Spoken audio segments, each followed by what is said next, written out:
Hello everyone, welcome to the study with Mayank. मैं हूं आपका मयंक। हम लोगों की यहाँ पर क्लास 6 की ओल्ड एनसीईआरटी वर्ल्ड ज्योग्राफी चल रही है। आज आपका इसी क्रम में चैप्टर नंबर 12 है। यहाँ पर हम लोग संसार का कहवा पत्र ब्राज़ील के बारे में पढ़ेंगे। तो चलिए स्टार्ट करते हैं आज का वीडियो। देखते हैं मैं क्या क्या डिस्कस करना है। यहाँ पर आपके सामने मैप पर ब्राज़ील दिया गया है। जैसा कि आप देख पा रहे हैं, ब्राज़ील जो है दक्षिण अमेरिका महाद्वीप के उत्तर पूर्वी भाग में अवस्थित है। ब्राज़ील जो है दक्षिण अमेरिका और लैटिन अमेरिका के देशों में सबसे बड़ा देश है। अगर विश्व में इसका स्थान देखें तो विश्व में क्षेत्रफल और जनसंख्या की दृष्टि से यह 5वां बड़ा देश है। देखिए, ब्राज़ील का नाम यहाँ पर पाए जाने वाले रेडवुड के वृक्ष ब्राज़ील के नाम पर पड़ा है। जब 500 साल पहले जब यहाँ पर यूरोपीय यात्रियों ने इसकी खोज की है, तो इसके बाद इन्होंने यहाँ पर इस रेडवुड वृक्ष ब्राज़ील का बहुत ज़्यादा व्यापार किया है। तो इस ब्राज़ील के वृक्ष के व्यापार की वजह से इस देश का नाम ब्राज़ील पड़ गया है। देखिए, यह विश्व का एकमात्र ऐसा देश है जहाँ से विषुवत एवं मकर रेखाएं गुजरती हैं। देखिए, देख पा रहे हैं आप, इसके उत्तर में यहाँ पर आप देख पा रहे हैं ये विषुवत रेखा यानी इक्वेटर लाइन जा रही है, और नीचे यहाँ पर आप देख पा रहे हैं दक्षिण में यहाँ पर आपकी मकर रेखा जा रही है। तो यह विश्व का एकमात्र ऐसा देश है जहाँ से विषुवत रेखा और मकर रेखाएं गुजर रही हैं। अब हम दक्षिण अमेरिकी देशों में बात करें तो ब्राज़ील जो है दक्षिण अमेरिका के लगभग सभी देशों के साथ बॉर्डर बनाता है। केवल 2 देशों के साथ ये बॉर्डर नहीं बनाता है, जिनमें एक चिली है, जैसा कि आप देख पा रहे हैं चिली के साथ इसकी सीमाएं साझा नहीं हो रही हैं, और दूसरा है इक्वाडोर। तो चिली और इक्वाडोर को छोड़कर ब्राज़ील जो है दक्षिण अमेरिका के सभी देशों से सीमा साझा करता है। यहाँ की भूमि और जलवायु की बात करें तो देखिए, देश का जो अधिकतर भाग है एक विस्तृत पठार है, जिसे ब्राज़ील की उच्च भूमि कहते हैं। जो पठार के पूर्वी और दक्षिण पूर्वी भाग है ये अधिक ऊंचे हैं। यानी इसका पूर्वी भाग ये वाला और दक्षिण पूर्वी भाग ये वाला भाग जो है अपेक्षाकृत ऊंचे हैं। कहीं कहीं पर तो ये समुद्र की तरफ इनके खड़े ढाल हैं। देश का उत्तरी भाग जो है, यानी देश का उत्तरी भाग मतलब ये वाला अमेजन नदी वाला जो मैदान है, तो देश का उत्तरी भाग जो है समतल मैदान है, और इसका निर्माण अमेजन और उसकी सहायक नदियों के द्वारा हुआ है। यानी अमेजन और उसकी सहायक नदियां जो अपने साथ कांप मिट्टी या जो फिर निक्षेप लेकर आई हैं, उन निक्षेपों के निक्षेपण की वजह से इस मैदान का निर्माण हुआ है। ब्राज़ील की अगर बात की जाए तो ब्राज़ील मुख्यतः एक उष्णकटिबंधीय देश है। जैसा कि आप लोग जानते हैं, इसके उत्तर से यहाँ पर विषुवत रेखा जा रही है। तो विषुवत रेखा जाने की वजह से इसके उत्तर में जो जलवायु है उष्णकटिबंधीय जलवायु है। तो ब्राज़ील मुख्यतः एक उष्णकटिबंधीय देश है, लेकिन इसके दक्षिण का कुछ भाग कौष्ण शीतोष्ण जलवायु के अंतर्गत आता है। आप यहाँ पर देख पा रहे हैं, इसके दक्षिण में यहाँ पर कौन सी रेखा जा रही है? मकर रेखा जा रही है। इसका नीचे वाला जो पार्ट है, जो कि उरुग्वे या अर्जेंटीना साइड से लगा हुआ पार्ट है, यहाँ पर कैसी जलवायु पाई जाती है? यहाँ पर कौष्ण शीतोष्ण जलवायु पाई जाती है। अमेजन नदी की द्रोणी तथा उत्तरी तटीय भागों में विषुवतीय जलवायु पाई जाती है। क्योंकि यहाँ पर आप देख पा रहे हैं अमेजन नदी की द्रोणी के ऊपर से इक्वेटर लाइन जा रही है, इस वजह से यहाँ पर विषुवतीय जलवायु और उत्तर तटीय जो भाग हैं, उत्तर के जो तटीय भाग हैं, ये वाला जो पार्ट है, यहाँ पर भी विषुवतीय जलवायु दिखने को मिलती है। यह यहाँ पर जो है मौसम पूरे साल गर्म रहता है और लगातार वर्षा होती है, यानी ये स्थान पूरे साल गर्म और आर्द्र रहता है। ब्राज़ील के पठार के अधिकतर भागों में सवाना जलवायु पाई जाती है, और सवाना जलवायु में वर्षा जो है ग्रीष्म ऋतु में होती है। सवाना घास इस क्षेत्र की जो है प्राकृतिक वनस्पति है। दक्षिण की ओर बढ़ने पर उरुग्वे की सीमा के साथ शीतोष्णकटिबंधीय घास भूमियां पाई जाती हैं। जैसा कि हमने बताया था कि नीचे की तरफ, दक्षिण की तरफ इसकी जलवायु जो है कौन सी शीतोष्ण जलवायु दिखने को मिलती है? तो उरुग्वे देश ये पड़ रहा है। तो उरुग्वे की सीमा पर यहाँ पर शीतोष्णकटिबंधीय यहाँ पर घास भूमियां देखने को मिलती हैं। यहाँ के प्राकृतिक साधनों की बात करें और उनके उपयोग की बात करें तो सबसे पहले वनों की बात करें तो जैसा कि आप लोग जानते हैं कि यहाँ पर अमेजन वर्षा वन है, और अमेजन वर्षा वनों को पृथ्वी का जो है फेफड़े भी कहा जाता है, पृथ्वी के लंग्स भी कहा जाता है। तो यहाँ पर अमेजन वर्षा वन अपने वन संपदा के लिए काफ़ी ज़्यादा धनी है। तो यहाँ से इमारती लकड़ी, गोंद, राल, मोम, तेल, सेलुलोस, रेसे और गिरीदार फल आदि इन वनों के मुख्य उत्पाद हैं। जैसा कि हमने वालसा वृक्ष के बारे में पढ़ा था, तो वालसा वृक्ष की लकड़ी जो है बहुत ही हल्की होती है, जिसका उपयोग जीवन रक्षक नौकाएं बनाने और कार्क के स्थान पर किया जाता है। पराना चीड़ की मांग मकान बनाने के लिए बहुत यहाँ पर अधिक है। और सिनकोना के बारे में हमने कल जाना था कि सिनकोना वृक्ष की छाल से कुनैन तैयार किया जाता है, और कुनैन जो है मलेरिया की औषधि है। कार्नोबा की बात करें तो कार्नोबा ताड़ वृक्ष से जो है मोम प्राप्त किया जाता है, और यह जो मोम है कार्नोबा की पत्तियों पर मिलता है। देखिए, ब्राज़ील के बारे में फैक्ट ये है कि ब्राज़ील जो है रबड़ के पेड़ का मूल स्थान है, और ब्राज़ील के जो अमेजन के जंगल हैं, यहीं रबड़ का पेड़ सबसे पहले उगा था, और यहीं से दुनिया भर के जो विभिन्न महाद्वीप हैं वहाँ पर ये पहुँचा। तो ब्राज़ील जो है रबड़ के पेड़ का मूल स्थान है, ये आपको ध्यान रखना है।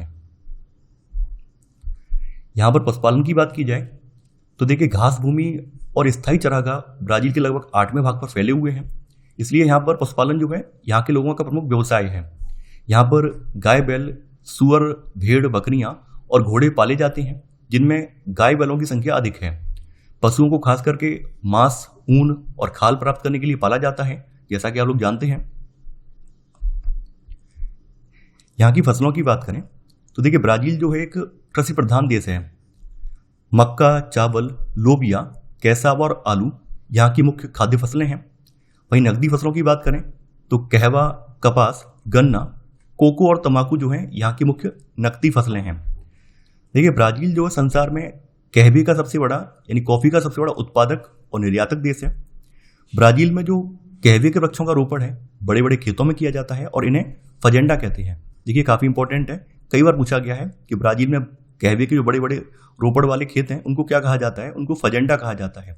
और इन फजेंडा में 3 से 4 हज़ार मजदूर काम करते हैं और वो यहाँ पर काम ही नहीं करते हैं, यहीं पर रहते भी हैं। साओ पालो जो है विश्व की सबसे बड़ी कहवा मंडी है। देखिए, साओ पालो यहाँ का एक नगर है जो कि विश्व की सबसे बड़ी कहवा मंडी है। ब्राजील के सेंटोस बंदरगाह को कॉफी बंदरगाह और साओ पालो से सेंटोस बंदरगाह तक जो चलने वाली रेल है इसको कॉफी रेल कहा जाता है। देखिए, ब्राजील की दूसरी मुख्य फसल जो है कपास है। तो संसार में कपास के मुख्य उत्पादक देशों में ब्राजील का एक महत्वपूर्ण स्थान है।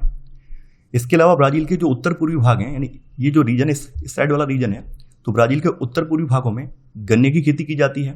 इसके अलावा ब्राजील जो है कोको का उत्पादन और निर्यात भी करता है। तो हमने जाना था कि अफ्रीका में कोको का उत्पादन और निर्यात होता है, लेकिन ब्राजील में भी होता है। तो ब्राजील जो है कोको का उत्पादन और निर्यात भी करता है। इसके अलावा ब्राजील में अनेक प्रकार के फल भी पैदा किए जाते हैं, जैसे केला, अनानास, संतरा, अंगूर इस देश के प्रमुख फल हैं। यहाँ के खनिज और उद्योगों की बात करें तो देखिए, ब्राजील के अधिकतर खनिजों के भंडार जो हैं मिनास गिराइस राज्य में हैं। देखिए, ये रहा मिनास गिराइस राज्य, जैसा कि आप यहाँ पर मैप में देख पा रहे हैं। तो यहाँ पर अधिकतर खनिजों के भंडार जो हैं यहाँ के मिनास गिराइस राज्य में अवस्थित हैं। ब्राजील में जो है उत्तम कोटि के लौह अयस्क और अभ्रक के काफ़ी बड़े भंडार यहाँ पर देखने को मिलते हैं।